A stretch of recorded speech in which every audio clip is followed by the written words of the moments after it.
All right, back to Talkin Rays, episode 2. All right, the first episode was in the off season, and I didn't do anything since, but here we're going to talk about some Rays baseball. Tampa Bay Rays have already won the first series of the year against the Florida Marlins. Took 2 out of 3 games. The third game, they got roughed up a little bit by the Marlins offense. I guess it goes to show that the Marlins are a good team. They probably will be fighting for some kind of playoff spot this year. But the Rays are what we're here to talk about because they are definitely fighting for a playoff spot. They had a few key losses over the offseason, one being Charlie Morton, the other one being Blake Snell. 2 big losses to the rotation. It would have definitely helped if they kept Snell. It would have definitely helped because now the rotation is sporadic. You got Tyler Glasnow and Yarborough, who are going to be 2 solid starters throughout the year. And you also have Michael Wacha, who's also going to be a starter. But then they have Rich Hill and Chris Archer splitting games here. Rich Hill's going to start the game, and Chris Archer's going to come in for the second half of the game. They already tried that in the third game against the Marlins, and it did not work out. Rich Hill gave up a run every inning, and Chris Archer gave up a few runs as well. So that plan did not work. But starting the next series against the Boston Red Sox on Monday will be Michael Wacha. So we got that to look forward to. But I want to talk about the active roster, the 40-man roster, because there's some key people that are still injured. And Ryan Sheriff, who has left baseball entirely, lefty pitcher out of the bullpen, has left baseball due to some personal matters that he's not going to disclose to anybody. But he's not playing anymore, so they had to fill a spot on the team. They brought up catcher Joseph Odom as a third catcher. I don't know why they need a third catcher. That's very interesting because Francisco Mejia, he was looking pretty good. And Mike Zunino also hit a home run. We have 2 catchers that are looking pretty good right now in the Rays. I don't know why they wanted to bring up a third one. I guess just to fill up a roster spot, honestly. But let's look at the active 40-man roster. And let's look at the big injuries to the roster. We still have 5 pitchers that are on the 60-day IL. That's Nick Anderson, Jalen Beeks, Yanni Chirinos, Oliver Drake, and Colin Poche, lefty pitcher. As you notice, these are some of our biggest arms that are still down. Nick Anderson's obviously your high leverage, closer, and he's going to be out till the All-Star break. Jalen Beeks is a good lefty.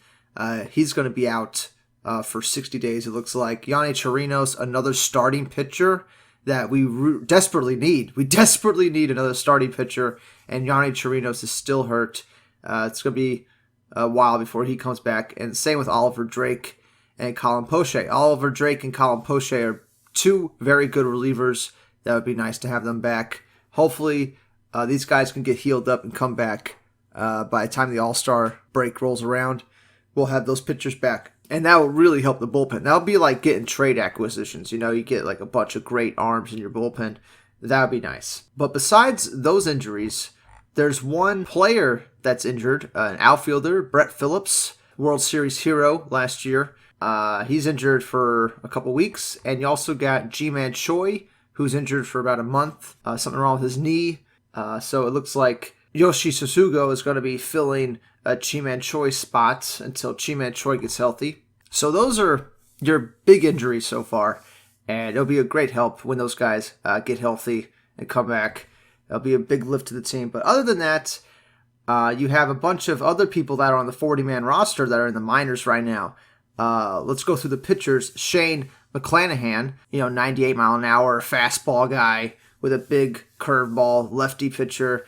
He's in the minors right now, along with Brent Honeywell, Josh Fleming, Luis Patino, Brendan McKay. These are all pitchers that are in the minors. Trevor Richards is another pitcher that's in the minors right now.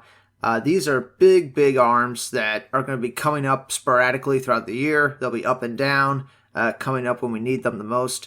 I imagine Josh Fleming is going to be up here soon, and Brendan McKay might be up here as well, because the starting rotation is nothing good to look at right now. The Rays are lagging behind several starters right now. We really have 2, maybe 3 genuine, good starters. I really think Michael Wacha is going to bounce back year. So we'll see. He goes against the Red Sox on Monday. So we'll see how Michael Wacha's looking. But he could be a genuine surprise, and he'll be a solid like third man in the rotation. But other than that, you have people like Brent Honeywell Jr., who's a starting pitcher, Shane McClanahan, who's a starting pitcher, Brandon McKay, Luis Patino. All these guys are starting pitchers, and they could definitely go 5 innings into a game, which is what we need. Luis Patino is the guy we got in the Snell trade. He's 21 years old. He's looking really good. They're saying he's going to be, a really good pitcher. So look forward to seeing him later in the year, maybe. But Josh Fleming is a good lefty pitcher, and I don't know why they haven't brought him up yet. I'm really interested to see what's holding him back, because last year he did very good for us at the second half of the season. Got a lot of outs, a lot of zeros, which is what we need. We need pitchers to give us zeros, put up those zeros, and give us offense a chance to win the game, because we lost against the Marlins in the third game of the series to start the year. But we scored 7 runs. Every time the Rays score 7 runs, you really should win that game. The pitching really let us down that game. Rich Hill, Chris Archer, not at their best. I really hope that changes going forward. I hope they get better. I hope that they aren't the thing that's going to hold us back. But, looking at the pitching staff that we have on the 40-man roster, there's a lot of pitchers that can come up and start games for us. It's really a question as to how fast they come up, or do the Rays believe in them enough? Like Trevor Richards is another pitcher that started a couple games last year, and he looked good. He didn't look bad at all. I mean, he's a guy that could probably give you like 3-4 solid innings, and you can hand it off to somebody else. The people we have in our bullpen to start the year is Diego Castillo, who's probably the best arm in our bullpen by far, and he will be closing games. He'll be in high leverage situations. Pete Fairbanks and Diego Castillo are 2 high leverage arms. They're going to be brought into the situations that matter the most, and we're going to be relying on them heavily this first half of the season. Chaz Rowe is another one that we're going to be relying on heavily. Andrew Kittredge is another one. Ryan Thompson, Cody Reed. These are the guys that are going to have to step up for the Rays to really compete this year. A lot of people are picking the Rays to finish like 3rd in the division because of how weak the starting rotation is. But once again, like I said, we have a lot of players in the minors right now that can come up and start. And you have Yarbrough and Glasnow, 2 very good starters. So the rotation's not as bad as it looks. And it could definitely improve as the season goes, because they have tons of options that people really aren't talking about. And in the bullpen, you have the same situation. You have tons of options and tons of players that are injured that once they get healed and come back, the bullpen's going to be way stronger. Colin McHugh, who played the last game against the Florida Marlins, gave up a few runs, but he's supposed to be a lot better than what we saw at that third Marlins game. So hopefully he could step it up and be an important arm in that bullpen. And Jeffrey Springs is a lefty, and he's looking good. I'm liking Jeffrey Springs. Apparently had a very good spring training, and that's why he made the actual opening day roster. And hopefully he could be a lefty specialist to come in when we need him. So far, he's looking very good. So there you go. You got your pitching all for the Rays. It's all looking very nice. A few holes, but a lot of these holes are going to be filled when people come off the injured list. And the starting rotation is probably the weakest part. We only have 2, maybe 3. Michael Wacha's a starter. You can really consider him a true starter. So you got 3 true starters that are going to give you chances to win games. And Chris Archer and Rich Hill are going to be splitting games. And we'll see how good they do. They might just give Chris Archer the chance to start a few games. We'll see. Because he was looking a little better than Rich Hill. Rich Hill was giving up a run every inning, so that was not very encouraging. But Rich Hill is a big lefty with a big 12-9 curveball. Who knows how he's going to play out this season. Hopefully he gives us a solid effort. The infield and outfield, the active roster for the Rays is pretty much the same as last year. They didn't really lose anybody as far as fielders, position players goes. And they added Francisco Mejia as a backup catcher, and he's looking really good. He's a switch-hitting catcher who had a 50-game hit streak when he was in the minors. I want to say like 2 or 3 years ago, something like that. And that's what got everybody excited about him as he was coming up. But He hasn't done much in the majors. He was with the Padres last year, and he didn't do much. So hopefully, the Rays are looking for him to have a bounce back year, and maybe he lives up to his potential. That's what everyone's hoping for him to live up to the potential that he has. So, those are your catchers. Mike Zunino's probably going to catch most of your games, but there's another guy called Joseph Odom who they're trying out at the catcher position. He's on the bench. I don't know how many games he's actually going to play. He's probably just up here right now to fill a roster spot, which is very interesting because we also have some other players in the minors that could come up, like, Wander Franco, who is supposed to have this amazing bat, batting 300 and whatnot. That's what we really need on the offense. The infielders is looking pretty good. Defensively, it looks great. You have Willie Adames at short, Brandon Lau at second. That's a pretty good up the middle. Not many balls are getting past them. They are not making that many errors. They are very solid fielders. And then you have Joey Wendell at third base, who's another Gold Glove third baseman. He should be a Gold Glove. He should have won it last year, but I don't think he qualified. I don't know if he played enough innings or something like that. He played enough games. I think you have to play a certain amount of games to get qualified. But he's a Gold Glover caliber third baseman and shortstop, so he could play both those positions, and he could probably play second. And of course, you have Mike Brasso, who's your lefty specialist. He's going to be playing games when there's any lefty starter. That's when you have Mike Brasso to come in and play your game. He's supposed to mash against lefties, so he plays first and third. And then you have Yanni Diaz, who also plays first and third. And Yanni Diaz is probably going to be in the lineup every single game because they were counting on him the most. He was the most consistent bat last year, batting 303 or something like that. So that's the kind of guy you want in your lineup all the time to get base hits. And then the outfield, which is looking really good. Defensively, you have Margot in right field or center. You have Kiermaier in center. You have Randy Rosarina in left field or right field. These are very fast outfielders, very good gloves. That's probably the best outfield in the majors right there. And of course, as we saw, Austin Meadows is a horrible outfielder, and he needs to be DHing the whole time this year. Never put him in the field again. An argument could be made that they lost the last game against the Florida Marlins just yesterday. They lost that game because of Austin Meadows. If he doesn't make those two errors, they probably hold on to that game. Austin Meadows needs to stick to DHing. He cannot be playing the field. And then you also have Yoshi Suzuki, who could play left field. He can also play first and third base. And we are really hoping Yoshi's bat comes around this year because in Japan, he was known as the home run king. He's one of the best hitters in Japan. And last year, he couldn't catch up to the fastball. But this year, during spring training, he was trying around on fastballs, looking very good. So there you go. Very good position players we got. Obviously, there's no star players. I think the biggest star player you have is a Rosarena and Austin Meadows and maybe Manuel Margot. His bat is looking really good. He hit a home run in the second game against the Marlins a couple days ago. He's looking very good. Austin Meadows already has 2 home runs. These guys are already off to a fast start, looking very good. Joey Wendell also has a home run as well. So, we got some guys that are looking good.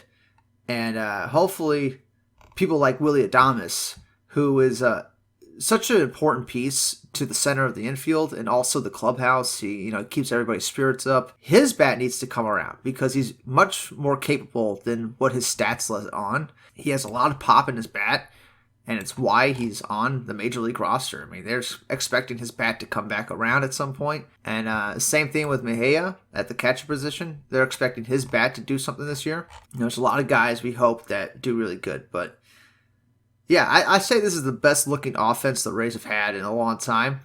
Defensively, they're still, top 5 in the league defensively. I mean, all these position players can do a great job as long as Austin Meadows is not playing the outfield and Austin Meadows is DHing. I think we're going to be fine. And obviously, if Yoshi Suzuki, if his bat can just improve, it's just looking like a really good offensive ball club. And Yoshi Suzuki was hitting a lot of balls to the warning track in this series against the Florida Marlins. So that's looking like that could be a good thing for the Rays. If Yoshi can start going with the bat, that's going to be a really good thing with the Rays. So, that's your roster for the Rays. There's a lot of holes as far as the pitching goes, but a lot of that's going to be fixed when these pitchers come off the injured reserve list. But we're going to have to wait till the All-Star break before that happens. So they're going to have to figure out ways to win games until that point.